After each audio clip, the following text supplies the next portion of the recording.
it's MK, and I am finally playing along with Messy Monday and using my texture pastes. I am also going to be playing along with Mix It Up Monday using this sketch right here by Christine Harden, and I am following along with Off the Board, and I picked this mood board for Mood Board Monday to play along with. So I have some leftover pictures that were from our visit to Shoshone Falls in Idaho.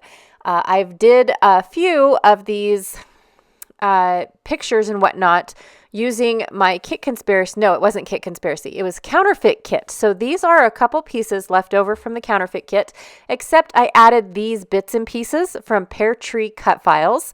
I have this new to me stencil that is from Arden Creative Studios.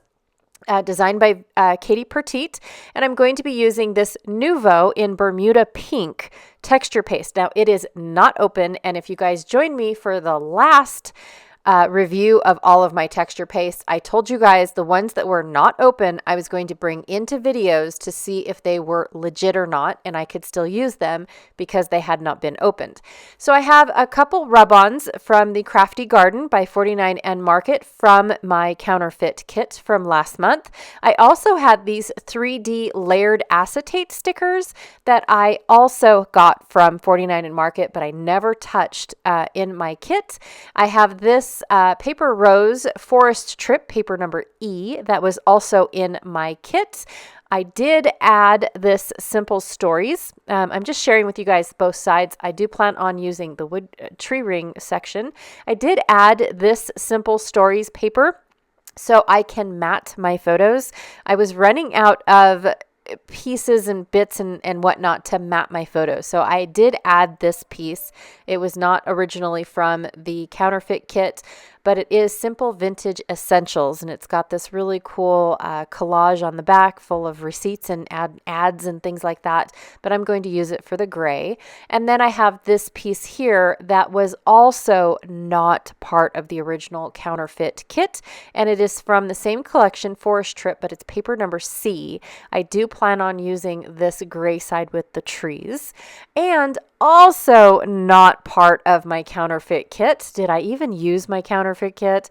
I brought in this Cedar House, the letterpress paper. I did end up with a few of these, so I've used this letterpress paper, but I'm going to use the other side that looks like a whole bunch of torn paper strips, which I really want to recreate this paper only using actual paper strips so I can get all that texture.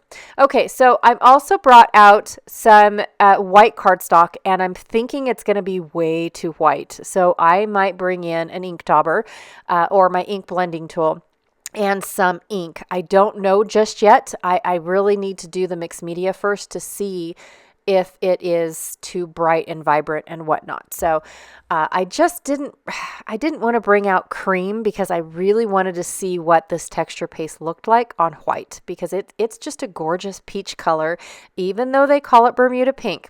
Okay, so I went off camera because, I lost power again. My whole world revolves around power, and it seems like this summer I've been losing a lot of it. So I matted my photos, I trimmed my photos, matted my photos, I fussy cut out some tree rings, I fussy cut out the tree line in that one paper, and then I went ahead and pre-punched and pre-ripped my my big block of paper.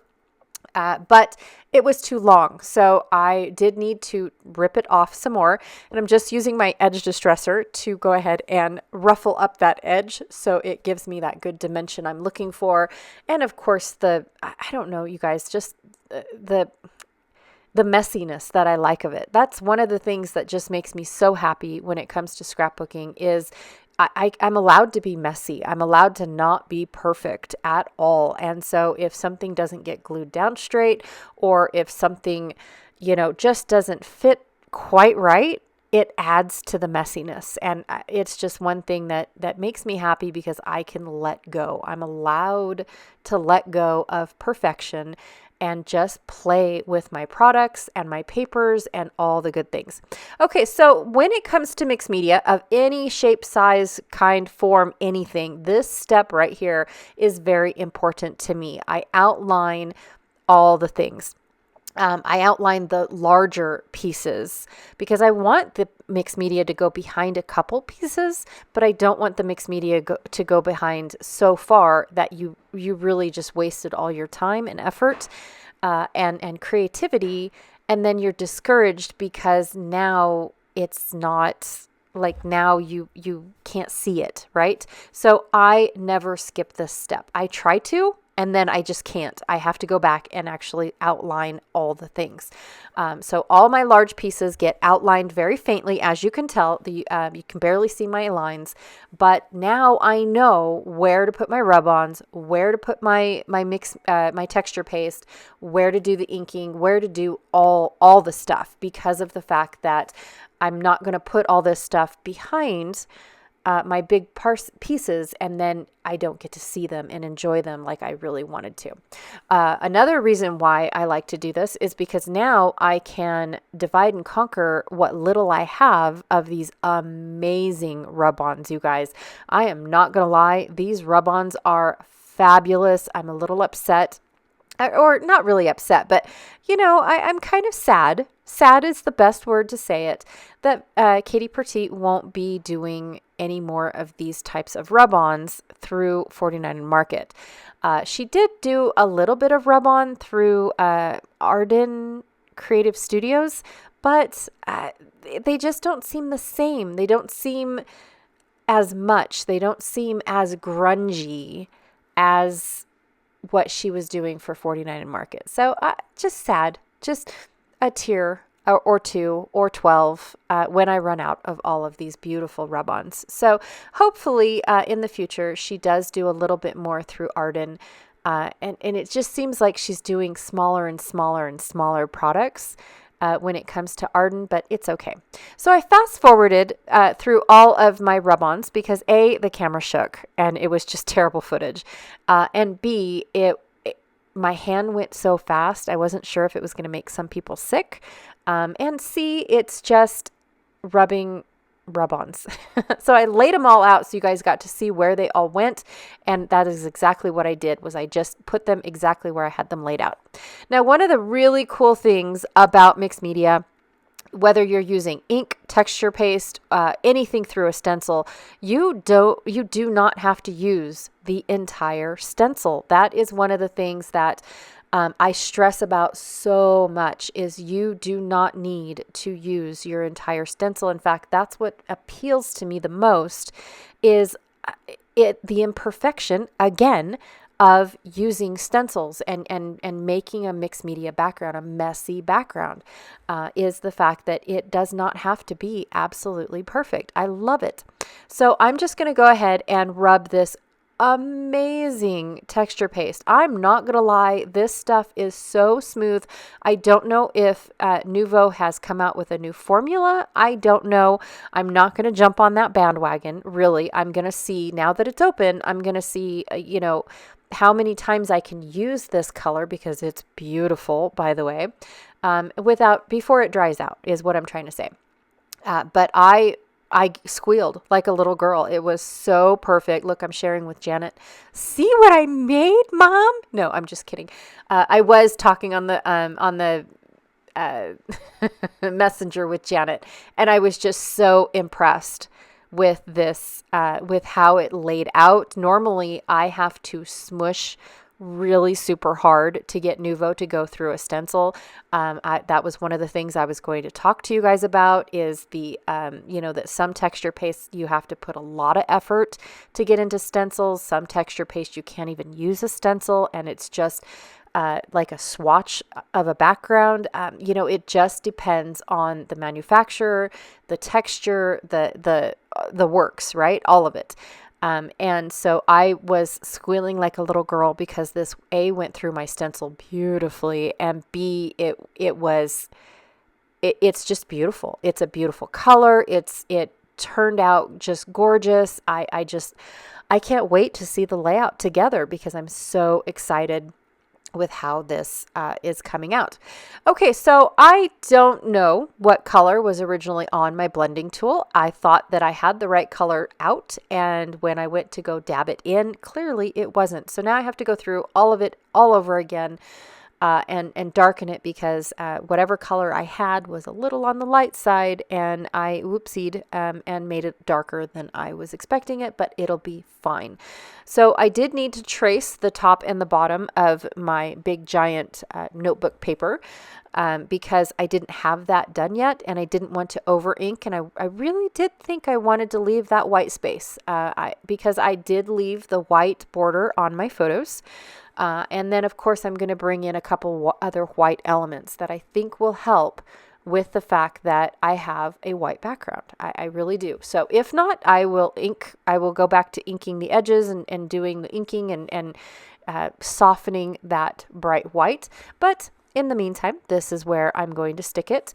And I think I'm going to leave it like this. I think I'm going to just go ahead and do this ink blending and see where it takes me and what it looks like once I get all the elements down that I want to use on this layout. Another thing too is I'm just barely going outside. Now it looks like I'm inking a lot. It really does, but I'm just barely going outside my pencil lines. Again, another really great reason to do that extra step, that extra outlining of all the big things. Because then when you want to do a hazing like this, I don't really know the official name of it. It's a shadow, it's a hazing, it's a something, little dusting of color from out beneath something. You don't want too much, right? That's what it is. It's just a small little haze that you don't want to put too much, too little once your pieces are actually down, right? So anyways, I did decide to rough up the other edges of my big giant notebook paper, and that does shrink my design a little bit. I did not take into consideration, I should have, but I did not. And so I do end up having to trim down one of my papers just a little bit because of the fact that when you do rough up your edges, it shrinks the paper. I mean, honestly, you're curling in that one little edge. But I didn't think it was going to be that it was going to shrink up too much. And so I just went with it, thought, oh, it'll be just fine. So yes, I am going to cut my tree line in, not exactly in half, but I'm going to cut it to where this was the left side of the paper and now it's on the right side of my paper.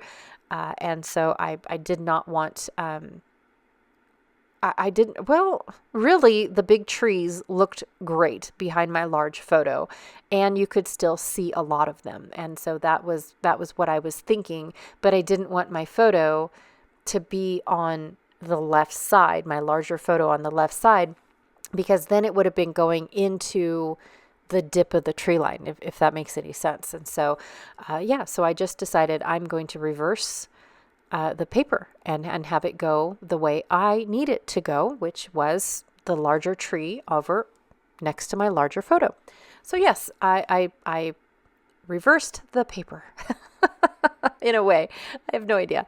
But yes, that is where it was. I did go and trim my photo down or trim my paper down just a little bit. So that way that white little section wasn't showing from when I accidentally shrunk my paper.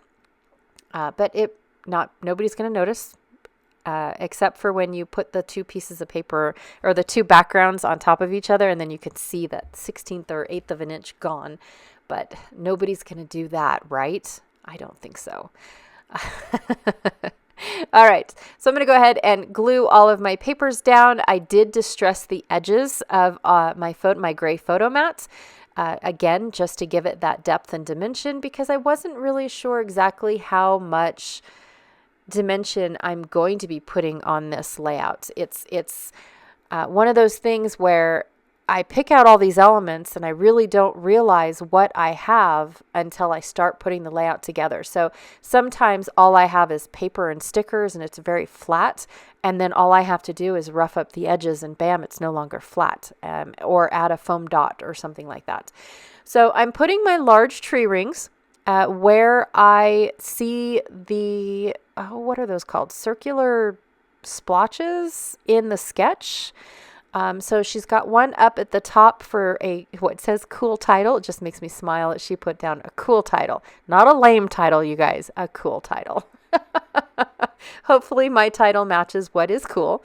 And then she's got one way down at the bottom corner of the large notebook paper. And so I've got one as well. Mine doesn't go off the page, but it is covering the corner of the notebook paper. And then she has another one on the third photo over. And I thought, well, I don't really want it to go off the page because then it matches the one on the right side going off the page. So yeah, I just put it in between my two photos, and I really do like that. So here I am just taking the masking off of my tree rings so that way I can see that beautiful, gorgeous, gorgeous wood grain that is on these wood veneers. I mean, they are fabulous. And then I'm going to go, and so I removed a couple paper tree rings for my wood grain tree rings or my wood veneer tree rings. Now I'm replacing a couple more tree rings with these flare. And then I decided that I was going to add this little, it's not really a title, but it's supposed to be a title, I think. And it just says adventure. And at first I was debating whether or not I wanted to add this shape because for one, I don't have a hexagon anywhere else on this layout. But it says the word adventure, has a cute little sun coming out, peeking out through the mountain valley, and it is just a really super cute. It matches, it's everything. It's just a cute element. So yes, I decided to add it whether it matched or not. Then I went quickly and flattened my flare. I just take my little mini tool, it's not a tool, it is a tool, mini die cut machine. I use the two plates that are supposed to be for embossing folders, and I smush them in, and some flare I can get just a little bit flatter, but these flares here, that is all I can do. So it's pretty super simple and quick. I did ink the edges on this flare as well, so that way they weren't bright white, but yet they were still white. But yes, I inked those edges, and now I am just gluing everything down.